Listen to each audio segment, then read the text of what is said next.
So this is the downward dog for shoulder internal rotation and stability. So we're essentially doing a downward dog position, but we're going to change up a couple things, or at least we're going to add some emphasis in a few key areas. One position or change that we're going to do with this downward dog is our starting position is just going to be our knees being raised off the ground 2 inches. So think just here like this.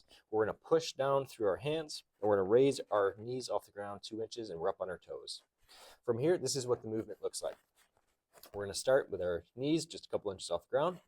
I'm going to push through my hands, push, push, push, until I finish at the top with my biceps just about touching my ears.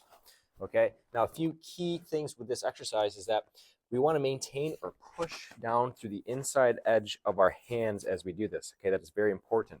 That's going to make sure that we don't come up onto the outside part of our hand, and instead of creating this great relative motion that needs to happen at the shoulder as we go through shoulder flexion like this, is that we're just going to kind of orient our arms through that position. We're going to kind of lock everything down.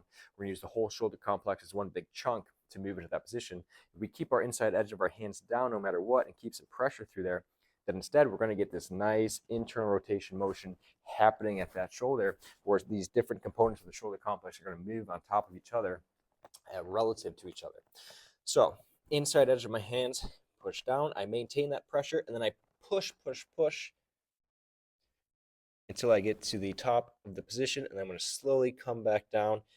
My knees stay at a 90-degree angle the whole time. And again, we can just do that for reps nice and slow. I don't want you to think about just kicking your hips back like that, but instead, every bit of motion has to come from you pushing your body away from you through your hands. Otherwise, what we'll do is just shift our weight backwards, and it kind of takes some of that pressure, that load off the shoulders.